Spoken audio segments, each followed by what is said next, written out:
Hello student, आज हम कक्षा 7 विज्ञान के पाठ 4 ऊष्मा के प्रश्नोत्तर करेंगे। इससे पहले हमने पाठ को अच्छी तरह से समझ लिया है, तो शुरू करते हम प्रश्नोत्तर। प्रश्न 1 है, प्रयोगशाला तापमापी तथा डॉक्टरी थर्मामीटर के बीच समानताएं तथा अंतर लिखिए। यानी दोनों तरह के थर्मामीटर में क्या समानताएं हैं और क्या विभिन्नताएं हैं, यह हमें लिखना है। समानताएं: दोनों ही थर्मामीटर का उपयोग तापमान को मापने के लिए किया जाता है। प्रयोगशाला तापमापी और डॉक्टरी तापमापी दोनों को ही तापमान नापने के लिए हम प्रयोग करते हैं। जो डॉक्टरी थर्मामीटर है उसका यूज जो है वो हम शरीर के तापमान को नापने के लिए करते हैं, और जो प्रयोगशाला तापमापी है उसका उपयोग हम प्रयोगशाला में करते हैं। बहुत सारे पदार्थ होते हैं प्रयोगशाला में, लिक्विड होते हैं, दूध है, पानी है, या किसी अन्य चीज़ का तापमान नापने के लिए करते हैं। पॉइंट नंबर 2 है, दोनों में पारे का प्रयोग किया जाता है। यानी दोनों में ही पारा यानी कि मरकरी यूज होता है। जो थर्मामीटर में आगे का हिस्सा होता है, घुंडी या बल्ब जिसको कहते हैं, उसमें पारा बड़ा होता है। जब आप थर्मामीटर में तापमान देखते हैं तो आपको एक सिल्वर लाइनिंग दिखती है, एक चमक दिखती है, वो पारे की चमक होती है। तीसरा पॉइंट है, दोनों की आकृति लंबी, पतली और कांच की नली के समान होती है। दोनों ही देखने में लंबे होते हैं, पतले होते हैं और कांच की नली की तरह दिखते हैं। अब है अंतर देखते हैं हम। नंबर 1, डॉक्टरी थर्मामीटर से शरीर के तापमान को मापा जाता है, जबकि प्रयोगशाला थर्मामीटर के द्वारा प्रयोगशाला में विभिन्न वस्तुओं का तापमान मापा जाता है। तो ये दोनों में अंतर, दोनों तापमान को ही नापते हैं, लेकिन डॉक्टरी थर्मामीटर जो है वो शरीर के तापमान को नापता है। इसका उपयोग प्रयोगशाला में नहीं कर सकते। इसी तरह से जो प्रयोगशाला थर्मामीटर का काम है वो प्रयोगशाला में विभिन्न पदार्थों के तापमान को नापने के लिए होता है। उससे हम शरीर के तापमान को नहीं नाप सकते। तो दोनों में ये बहुत बड़ा अंतर है।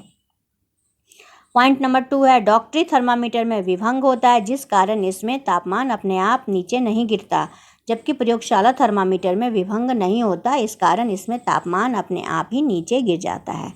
ये मोस्ट इम्पॉर्टेंट अंतर है दोनों में। दोनों से ही तापमान हम नापते हैं, लेकिन जो प्रयोगशाला थर्मामीटर है उसको जब वस्तु से अलग करते हैं तो तापमान डाउन हो जाता है, नीचे गिर जाता है। लेकिन जो डॉक्टरी थर्मामीटर होता है उसको हम तापमान जहाँ से हम तापमान ले रहे हैं, शरीर के जीभ के नीचे रख रहे हैं या किसी अन्य हिस्से में लगाकर तापमान लिया हमने, फिर वहाँ से हटाकर हम अपने हाथ में थर्मामीटर लेते हैं, तो तापमान में कोई डाउनफॉल नहीं होता, तापमान नीचे नहीं गिरता। इसका कारण है कि उसमें घुंडी के बगल में ही एक विभंग जैसा कर्व बना होता है, बेंड या मुड़ाव कह सकते हैं, वो होता है जो पारे को नीचे गिरने से रोकता है। वहाँ पारा अपने आप नहीं गिर सकता है। तो ये बहुत बड़ा अंतर है डॉक्टरी थर्मामीटर में और प्रयोगशाला थर्मामीटर में। पॉइंट नंबर 3 है, डॉक्टरी थर्मामीटर का परिसर यानी रेंज 35 डिग्री सी से 42 डिग्री सी तक होता है, जबकि प्रयोगशाला थर्मामीटर का परिसर -10 डिग्री सी से 110 डिग्री सी तक होता है। दोनों के रेंज अलग अलग होते हैं। कितने रेंज तक के तापमान को वो नाप सकते हैं वो अलग अलग होता है।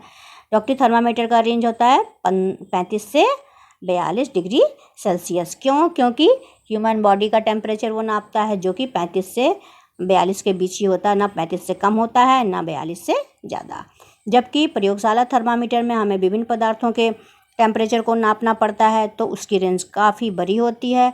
वो -10 डिग्री सेल्सियस से 110 डिग्री सेल्सियस तक के टेम्परेचर को नाप सकता है।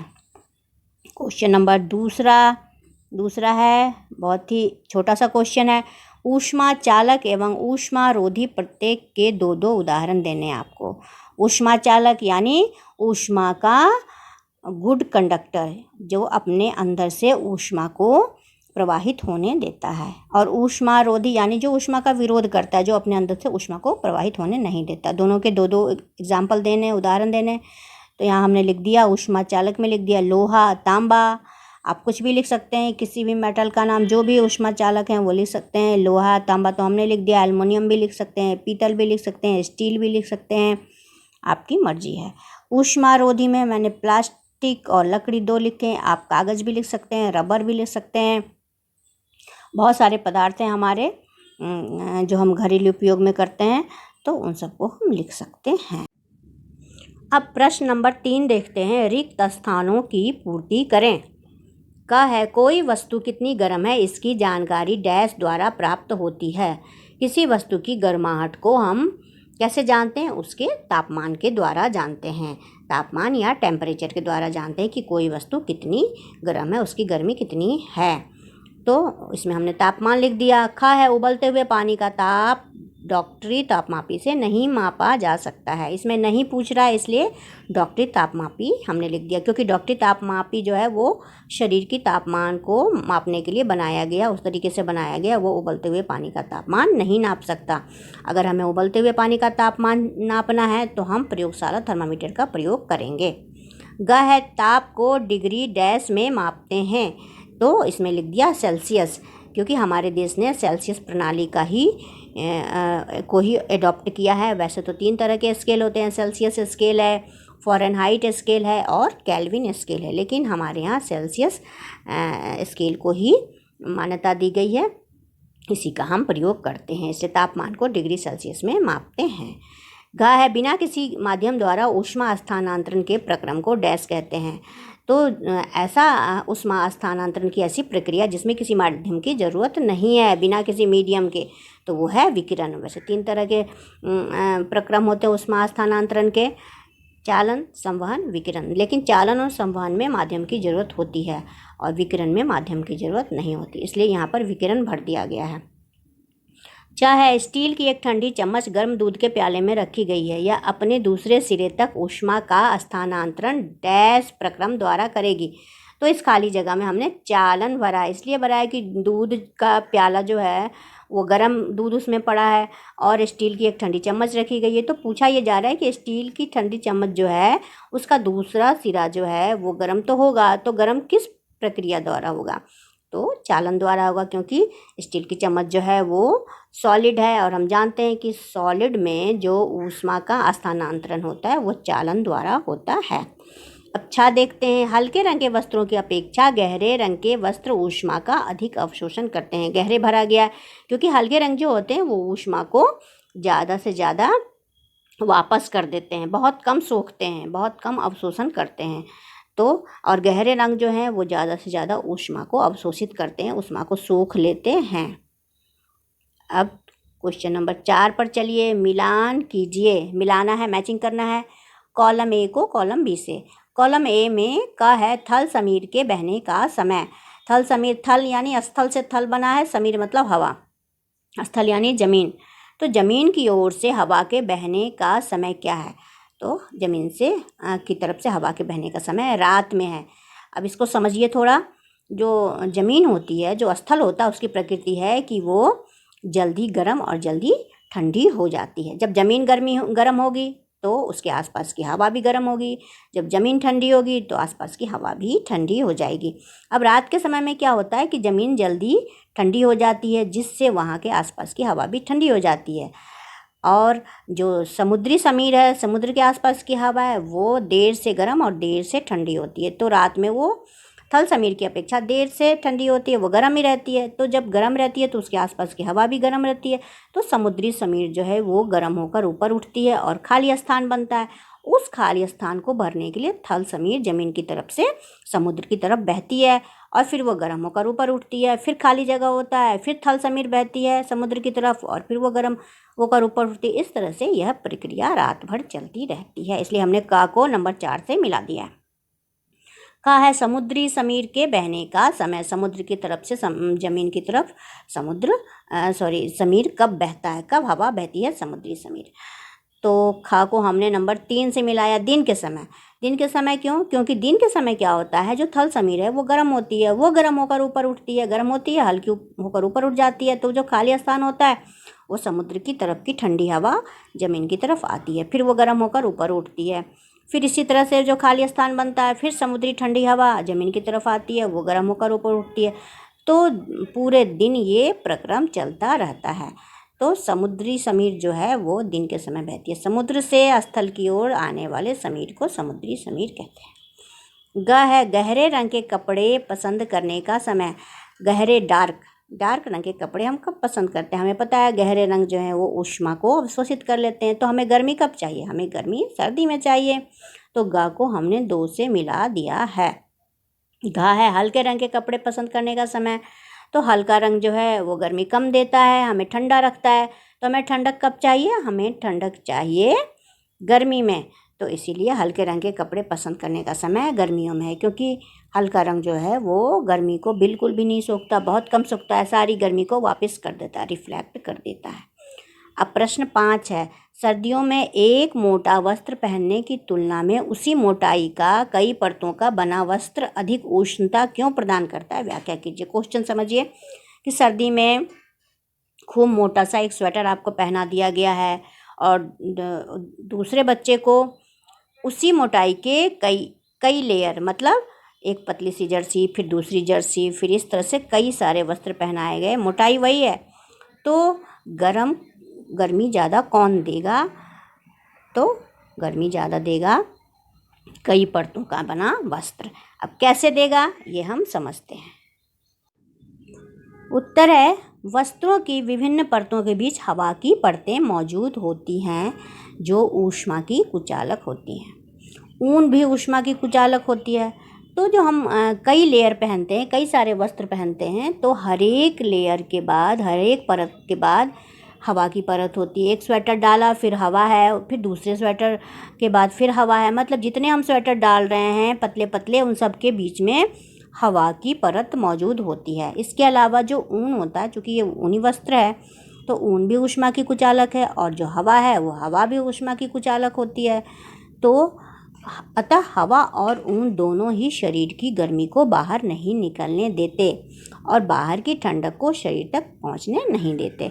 तो दोनों ही कुचालक हैं, यानी ट्रांसफ़र ऑफ हीट जो है बिल्कुल नहीं होगा, ऊष्मा का स्थानांतरण नहीं होगा और हमारा शरीर गर्म बना रहेगा। इसी तरह से जो बाहर की ठंडक है, बाहर का ठंडा मौसम है, तो वो भी हमारे शरीर तक नहीं पहुंचेगा हवा और ऊन की लेयर के कारण।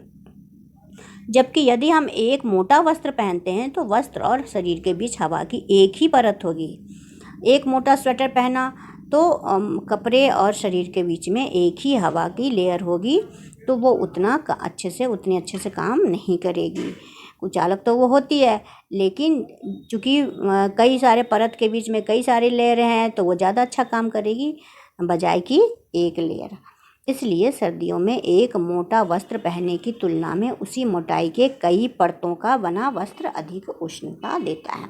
इसीलिए एक मोटा वस्त्र पहनने की अपेक्षा हम कई सारी मोटे मोटे स्वेटर पहनते हैं। क्वेश्चन नंबर 6 है, चित्र को देखिए, अंकित कीजिए कि कहाँ कहाँ चालन, संवहन और विकिरण द्वारा ऊष्मा स्थानांतरित हो रही है। एक चित्र दिया हुआ है और चित्र में देखकर आपको बताना है कि ऊष्मा का स्थानांतरण कहाँ पर किस विधि से हो रही है। एक बर्नर है, बर्नर में आग जली हुई है और एक प्लेट है, इसके ऊपर एक मेटल के बर्तन में पानी रखा है गर्म होने के लिए, पानी गर्म भी हो रहा है। तो आपको बताना है कहाँ पर कौन सी विधि का इस्तेमाल हो रहा है। अब देखिए, सबसे पहले सबसे नीचे हमने विकिरण लिखा। जहाँ बर्नर जल रही है तो वहाँ आग का जो फ्लेम है वो ऊपर जो बर्तन रखा हुआ उसे डायरेक्ट कांटेक्ट में नहीं है, फिर भी वो गर्म हो रहा है। तो यहाँ पर विकिरण का इस्तेमाल हो रहा है, क्योंकि ये बिना माध्यम के भी अपनी गर्मी ऊपर तक पहुँचा रही है। अब क्या हो रहा है, उस गर्मी से जो बर्तन है वो गर्म हो रहा है। अब लौ नीचे है, नीचे से वो बर्तन गर्म हो रहा है और ये अपनी गर्मी को पूरे बर्तन में ट्रांसफ़र कर रहा है। पूरा ही बर्तन गर्म हो रहा है। ऐसा नहीं है कि नीचे लौ के नीचे जो बर्तन का पार्ट है वो गर्म हो रहा है, बाकी हिस्सा जो है वो गर्म नहीं है। पूरे पार्ट में गर्मी पहुंच रही है। तो ये किस विधि से पहुंच रही है? ये चालन विधि से पहुंच रही है। ये सॉलिड है, ये अपने एक पार्ट से दूसरे पार्ट को, जिस तरह से एक रॉड को हमने प्रयोग में देखा है कि रॉड के एक हिस्से को गर्म करते हैं तो पूरी रॉड जो है वो गर्म हो जाती है, इसी तरह से ये पूरा बर्तन जो है चालन से गर्म हो जाता है। अब है इसके अंदर पानी है, तो पानी किस विधि से गर्म होता है? तो पानी संवहन से गर्म होता है, क्योंकि पानी का जो पार्ट बर्तन में नीचे है वो गर्म होता है, वो गर्म होकर ऊपर उठ जाता है, ऊपर चला जाता है और उसका स्थान, जैसे कि हमने ऊपर अभी थल समीर और समुद्री समीर के बारे में पढ़ा था, सुना था, तो उसी तरीके से वो जगह खाली होती है, ठंडा पानी वहाँ आता है और वो फिर गर्म होकर ऊपर उठता है, फिर आसपास की जो ठंडा जल है वो आ जाता है। इस तरह से धीरे धीरे करके पूरा पानी गर्म हो जाता है। तो यहाँ तीनों ही प्रोसेस आपको बताए गए हैं। अब है प्रश्न 7। गर्म जलवायु के स्थानों पर यह परामर्श दिया जाता है कि घरों की दीवारों पर श्वेत यानी सफ़ेद पेंट किया जाए। व्याख्या कीजिए। यानी जो गर्म जलवायु के स्थान होते हैं वहाँ के घरों की दीवार जो होती है वो सफ़ेद रंग की होती है। तो क्यों होती है, इसका हमें कारण बताना है। उत्तर है सफ़ेद रंग ऊष्मा को बहुत कम अवशोषित करता है तथा इसके अधिकांश भाग को परावर्तित कर देता है, जिससे घर के अंदर कम ऊष्मा प्रवेश करती है और घर जो है वो ठंडा बना रहता है। तो जो सफ़ेद रंग है हमें पता है कि वो ऊष्मा को अधिकांश भाग को परावर्तित कर देती है, लौटा देती है और बहुत कम गर्मी, बहुत कम ऊष्मा अवशोषित करती है। तो जिसके कारण क्या होता है, घर के अंदर ऊष्मा बहुत कम प्रवेश करती है और हमारा घर बिल्कुल ठंडा ठंडा रहता है। इसलिए गर्म जलवायु के स्थानों पर घर की दीवारों को सफ़ेद रंग से रंगने का परामर्श दिया जाता है। अगला क्वेश्चन है प्रश्न 8। 30 डिग्री के 1 लीटर जल को 50 डिग्री सी के 1 लीटर जल के साथ मिलाया गया मिश्रण का तापमान होगा। 2 बर्तन में पानी है, एक में 30 डिग्री सेल्सियस टेम्परेचर है, एक में 50 डिग्री सेल्सियस टेम्परेचर है। तो दोनों को मिलाने के बाद जो मिश्रित वाटर होगा, मिश्रित पानी होगा, उसका तापमान क्या है, जो मिश्रण बनेगा उसका तापमान हमें बताना है। क है 80 डिग्री सी, ख है 50 डिग्री सी से अधिक लेकिन 80 डिग्री सी से कम, ग है 20 डिग्री सी और घ है 30 डिग्री सी तथा 50 डिग्री सी के बीच। सही आंसर होगा घ, 30 डिग्री सी और 50 डिग्री सी के बीच, क्योंकि हमने जो पानी मिलाया है उसका मिनिमम जो टेम्परेचर है, न्यूनतम तापमान 30 डिग्री सी है और अधिकतम है 50 डिग्री सी। तो जो मिलाने के बाद जो मिश्रण बनेगा पानी का, वो उनका टेम्परेचर जो है, तापमान इन्हीं दोनों के बीच रहेगा, 30 और 50 के बीच। प्रश्न 9 है 40 डिग्री सी ताप की लोहे की किसी गोली को कटोरी में भरे 40 डिग्री सी ताप के जल में डुबाया गया। इस प्रक्रिया में ऊष्मा का क्या होगा, ये आपको बताना है। मतलब एक लोहे का गोला है जिसको गर्म किया, 40 डिग्री सी उसका टेम्परेचर आ गया। उसी तरह से किसी बर्तन में पानी है जिस पानी को भी गर्म किया गया और 40 डिग्री सी उसका भी टेम्परेचर है। अब क्या किया गया, पानी में लोहे के गोले को डाला गया तो क्या होगा, लोहे की गोली से जल की ओर स्थानांतरित होगी। ना तो लोहे की गोली से जल की ओर होगी, ना ही जल से लोहे की गोली की ओर स्थानांतरित होगी। ग है जल से लोहे की गोली की ओर स्थानांतरित होगी और घ है दोनों के ताप में वृद्धि कर देगी। चारों में से जो सही आंसर है आपका वो ख है, क्योंकि दोनों का ही तापमान एक है। जब तापमान का ट्रांसफ़र कब होगा, ऊष्मा का स्थानांतरण तब होगा जब एक का तापमान कम है दूसरे का ज़्यादा है। लेकिन जब दोनों का ही तापमान सेम है, 40-40 दोनों का ही है, तो किसी भी ओर से ऊष्मा का स्थानांतरण नहीं होगा।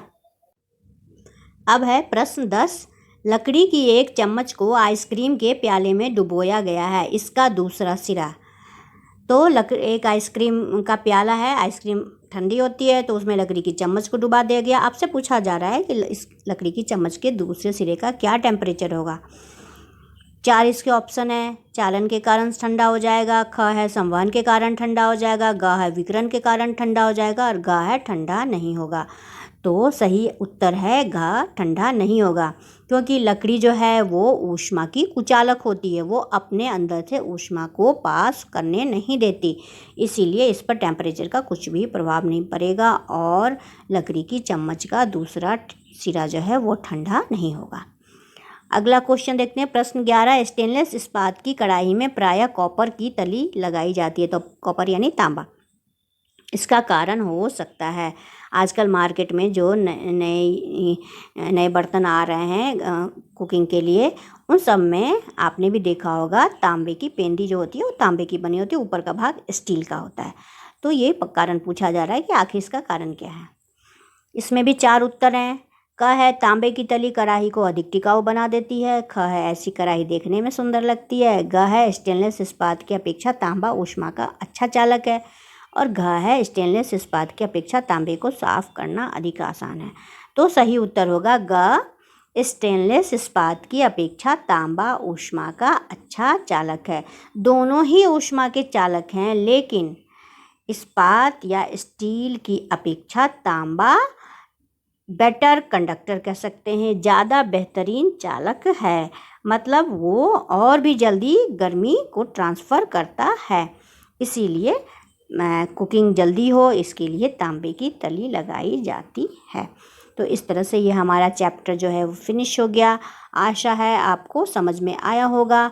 आप अपने कमेंट लिख करके इससे मुझे अवगत कराएं। कमेंट सेक्शन में जाएं और कमेंट लिखें।